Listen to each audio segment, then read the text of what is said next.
Hello everyone. This is Sandeepan here from India, IIT Madras, and depending upon where you are, a very good morning, good afternoon, or good evening. So I'm going to talk about a bit of my work that I do in the field of robotics. So I primarily work in the field of parallel manipulators, and wherein we use a whole lot of symbolic computations as well as visualizations. So this is the abstract of my talk. So this presentation has already been shared with you in the notebook format. And during this session, you can pose questions or I can take questions at the end. So feel free to ask anything that you think is of interest to you. Okay, so a very brief note as to how I got started with this. So my interaction or connection with Mathematica goes all the way back to 1998. It's like 25 years. As a matter of fact, even my wife counts a close second. I know her only for 24. So this started off basically as a tool for doing matrix multiplications that we had to do in an assignment during my master's. But then again, as things progressed, it became a very major tool for my research during my doctoral studies. And then afterwards, I started developing my own modules. And now this has become an indispensable part of my work. And this is something that I use extensively in my teaching as well as research. So in this talk, which is very, very brief, I would just like to introduce you to one or two of those things that I use so that we get some glimpse. And if any of you are interested to know things further, you can obviously communicate afterwards. Okay, so here is the first one. So this is coming from my teaching examples. I teach something called parallel manipulators. So this robot that you see here, this has got 3 degrees of freedom. So these 3 links have motors here, here, and here, and they can move. So this presentation is for short duration, and I just to keep it light and not too long, I didn't introduce the dynamic version, but you can imagine that I can use the sliders to move these links around. And the interesting point is this, that when the target here is to be able to find the position and orientation of this green triangle here, which is known as the end effector. Now, there are a bunch of equations at the back end of this, which are being solved for any given set of theta 1, theta 2, theta 3, and the link lengths. What I'm trying to depict here is actually something that is very interesting geometrically. So the center point of this triangle is what I need to find, and we can reduce this problem into this intersection of these 3 circles, is red, green, and blue. And if you look carefully, that these 3 circles actually intersect at this point, and so this gives us a way to formulate this problem in terms of geometry. You can solve this problem any which way, and then you can verify this geometrically, or you can actually use this geometry to think of something else. Okay, how else can you solve? So that is also here. If you look at these 3 circles, and if you look at them pairwise, then you could see that they have this common chord, these 3 lines again in RGB formation. So when the 3 circles meet at a point, so do the 3 lines, and therefore you could come up with a formulation which basically keeps 2 of these lines in 1 circle and so on and so forth.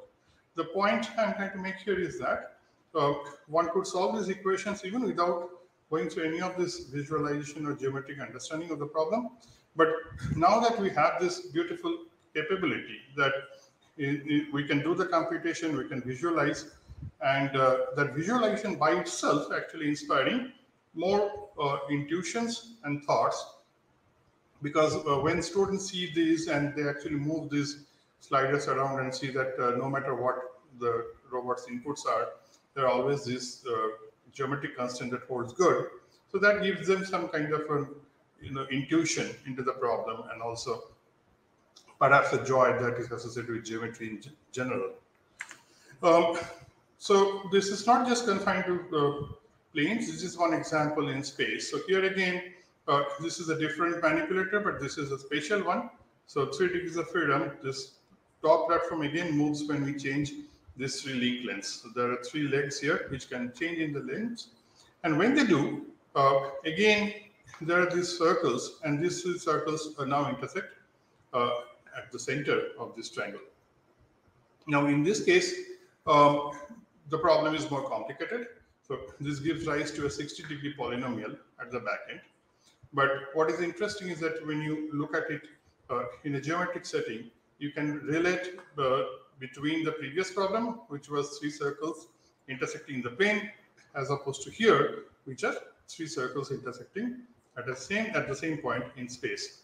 So it kind of provides a continuity, and all of that can be brought alive within this platform. So this is a very interesting tool. Again, I use this not just for my class, but also for some amount of research here. So this is a very complicated problem. We're trying to now not analyze the manipulator, but to design it. Now, this is a multi-objective problem and multi-parameter problem. There are many inputs here. Some of them are shown here on these sliders. So one objective might be stiffness, another might be mechanical advantage, and here the third one is payload to self-weight or inertia as reflected on the actuators. Now, these things vary not only with the configuration of the manipulator, but also with these design variables. So given this tool, the students can actually do a visual check on their design, that they can drag the sliders and get a feel that how this design is evolving in this multi-parameter space. So these are some of the things that I use in my teaching. And here, let's go a little deeper into the research aspect of it. So most of these problems that I talked about, they give rise to equations which involve algebraic and trigonometric terms. So here, I'm just showing a very simple example. This is a trivial example. We have some expressions which go into megabytes, sometimes even hundreds of megabytes. But the challenge that I'm trying to show you here is that, how do we simplify these expressions to get to the meaning of it? Now, as you can see here, this is a very trivial one. And if I ask Mathematica to simplify this, it does a fantastic job and eventually finds out that the result is a square plus b square, which is obvious because if you look at this, this is essentially a rotation matrix multiplied by a and b. Right. Now, what I do is that I add a term. So I simply add a small term here, plus c, and see whether we can get this result again, that whether Mathematica is able to simplify it by default. Turns out that yes, it does so. So the point I'm trying to make here is that the end result should be independent of sine square and cos square. As you can see here, the end result is linear. Now, we do that yet again, and this time I add one more term. Okay, so I add minus c to the second one, and when I do the squaring and adding, now we see that full simplify apparently had no effect on this expression. So what went in is what came out. So does this really mean that simplification failed? Not really. I'll just explain to you in a minute what happened. But here is one bypass to this problem, or a remedy, that if you just did an expand before doing the simplification, then Mathematica is able to, or the full simplify is able to get to the right answer that we want. So what really happened? So if we want to understand what happened, we look at the syntactical tree, which you can get by this command tree form, and use it on these two expressions. Now, when it was applied on H1, there is this leaf count. That is the complexity measure that is used by default by full simplify and simplify, that how many leaves there are in the syntactical tree. Now, you see that previously in H1 it was 26, and after the simplification it went to 23. So this is a favorable direction. That's why this got simplified. Now, when we look at what happened when we expanded first and then simplified, you see the leaf count actually went up. So Mathematica built-in routines do not find that to be the right direction, because leaf count is increasing, the complexity measured is increasing. So therefore, it does not go in that direction. So the point being that what human intuition suggests as the right direction for simplification is not necessarily what a software or computer thinks, because the measures are different, and it is hard for the computer in the general sense to figure out that what I need in a particular example. So we could always do this, that we could guide the simplification by expanding, but here is a problem. If we do an expansion of the whole expression here, and we look at the leaf count, as you can see here, even visually the tree looks very big. And when you look at the leaf count, it is actually pretty much the double of what it was. So again, this is a problem, not for such small expressions, but when you have a megabyte long expression and you do expand, it could actually run into hundreds of megabytes, if not gigabytes. So which makes it very difficult, if not completely impossible, to go further. So what's the solution? Now here, I have shown one of our inbuilt on our own developments. We call this function monopoly. Okay, it's a short form for monomial based polynomial form. I would show you a reference afterwards where you can find the theoretical details behind it. But the idea in short is this, that we break this expression, but in a manner that splits it into smaller chunks. So what this command does is that it breaks this complete expression H2 in terms of this polynomials or monomials in A, B, and C. So these are the algebraic parts of it, and it completely isolates the trigonometric parts in the trig terms. So that allows us to do the following, that I can now work on the trig terms alone, and here you can see the sine square and cos square get to see each other and they get simplified quickly to 1. So now what I do is that I take these algebraic terms and I multiply them with the simplified trigonometric terms, basically a dot product of two vectors, and I get back the original expression. Now you can see that it doesn't have the sine square and cos square. So we did not fully expand. We did a divide and conquer, split it into smaller portions. And you want to add in this even further. On this, if you use full simplify, you can see that it rearranges in a manner that sine theta and cos theta appears only 1. So this is what it found favorable in terms of leaf count.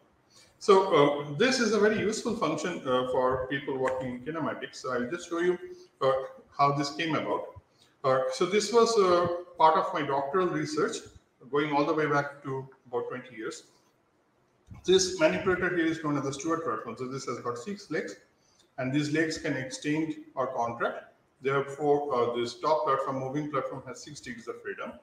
This is one of the toughest challenges in our field. So everybody wants to solve this problem to sort of, gain some confidence in this area. So one of the problems that I tried to solve in my doctoral research is to find the so-called singularity surface. Now, this device has an issue that whenever the center of the top platform lies on a singularity surface. Now, what's a singularity surface? So if this point lies on that particular surface, then the legs get locked. So if you are not familiar with this field, don't worry, but imagine this as a bad set of points where the manipulator cannot be. So if the coordinates of the center point of the moving platform is x, y, z, then that x, y, z cannot satisfy E equal to 0, where E is given by this equation. And so this equation is not really new. It was known earlier that this basically represents a determinantal condition. Some determinant goes to 0, then you get this condition. So the details can be found in this paper here. The only problem was that when I started out working on this determinant turned out to be 2.87 megabytes long. And this was way back in 2003 or so when this research was being done. And it was a big challenge to even handle that much of an expression. So I had to do something with the simplification scheme. And that's how this idea of breaking things and packing them into smaller pieces that came about. Incidentally, that worked, and we managed to get this down to 45 kilobytes. So the consequence of that is very significant, which is why I'm just giving this example, sharing this example with you, that this allowed us to have a complete algebraic closed form expression of this surface. So this is the surface that we are trying to find. Now we have to make sure that this point, center point, does not hit this surface. So the question is that how far are we at any given configuration?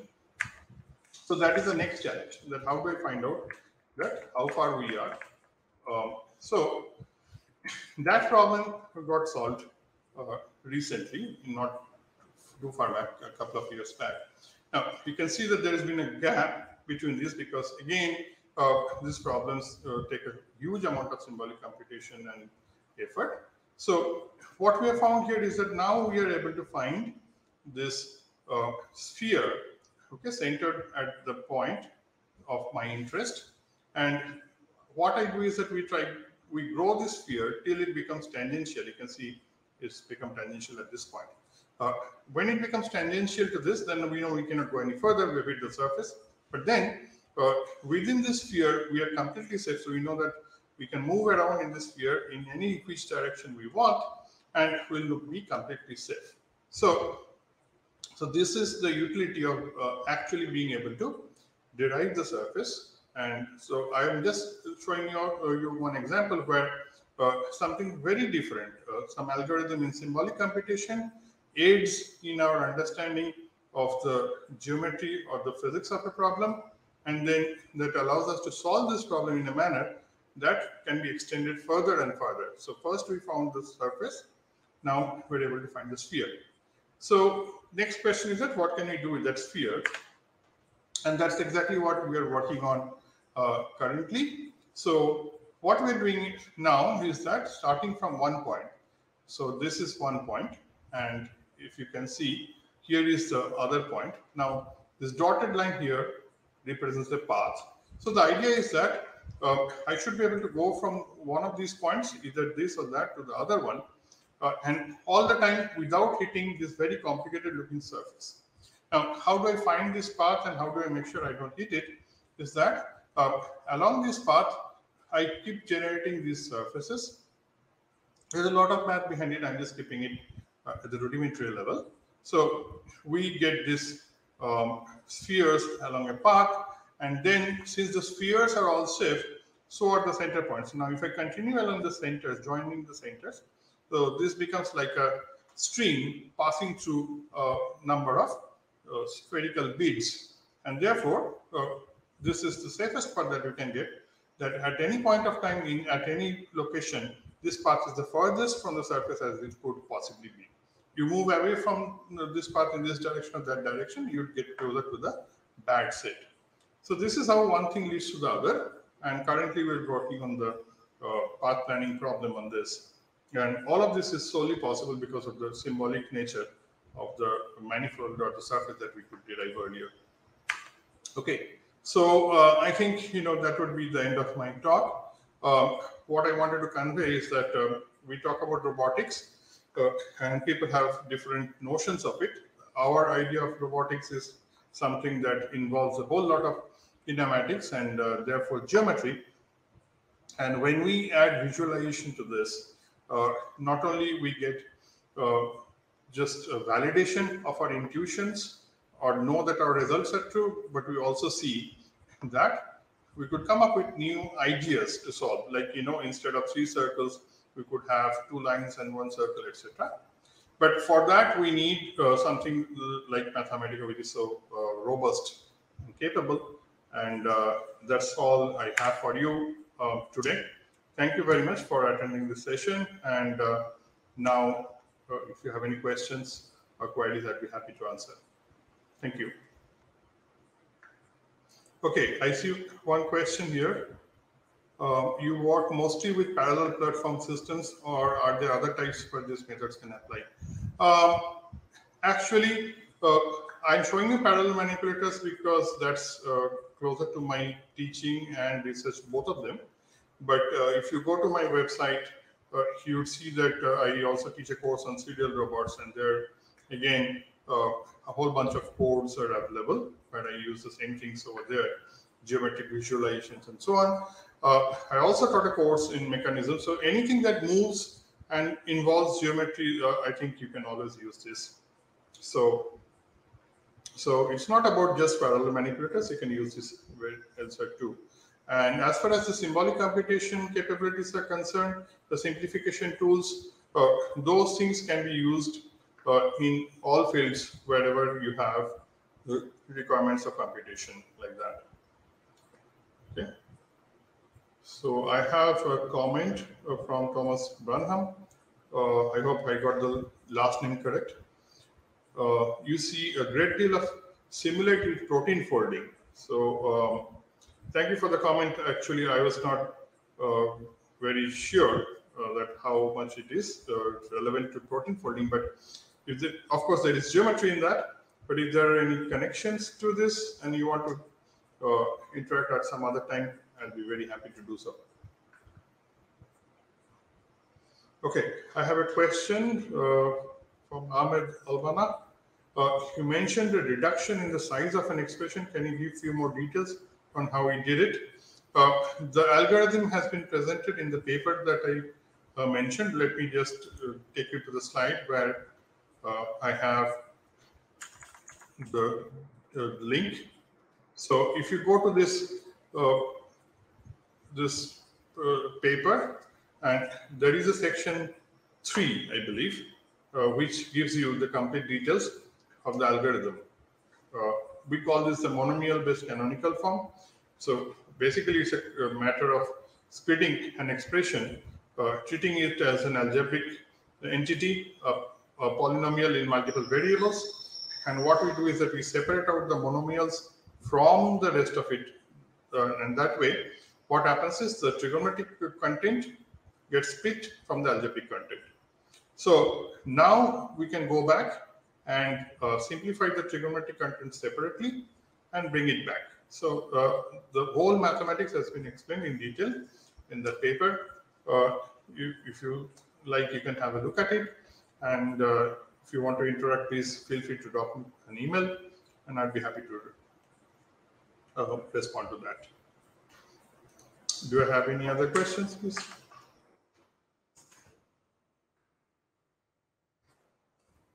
So here is that slide again, if you want to look at it.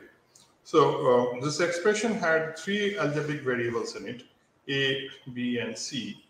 And it had this sine theta and cosine theta terms in trigonometry.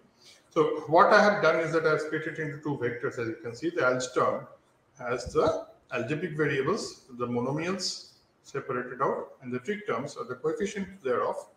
And since they're completely free of the algebraic entity, so these are only functions of sine theta and cos theta, otherwise they're constants. So now what we do is that we do a simplification of these terms. So since they're already split into very small components and they have been brought together, like you can see that cos square theta plus sine square theta, they're added together in this coefficient. And when you simplify this, they'll get it simplified much better and much easier because you're only using the trigonometric identities here. You're not using any complicated ideas. So that is how we simplify the trigonometric terms, and then we bring that expression back into life by doing the dot product with the algebraic terms and the simplified ones. Yeah. I have one more question. Do you see applicability of this approach to peptide chain construction? I really have to learn this. Okay, I have not much of an idea about peptide chains, but I do believe that it's a geometrical problem. So there might be some application of what we do there. If you're interested, like I said, please feel free to drop me an email, and I'll be more than happy to see whether we can do something together, something useful. Is there any other question? Yeah, thank you, Thomas, for your comment, and I look forward to interact with you. Thanks, Abel, for your appreciation. I hope it was useful. By the way, I should have mentioned this, but I thought I would run out of time. So let me still do this before it's too late. I wish to thank a lot of people, my students and others who have helped in putting all these things together, the work.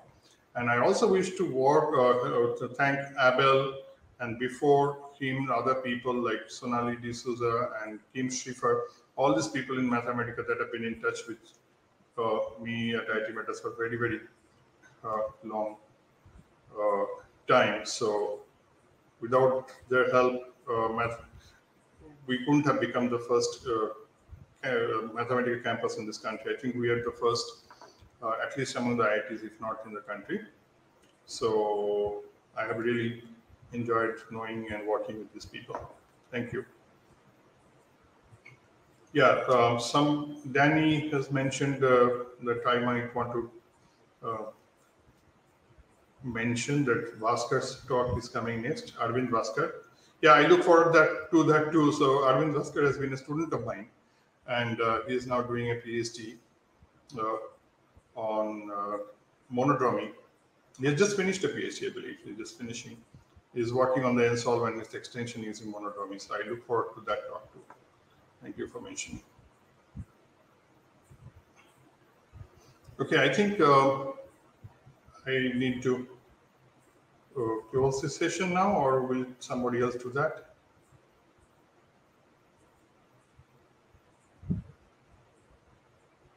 So thank you everyone thank you for joining, and thank you for all the interactions. Have a good day, good evening, bye.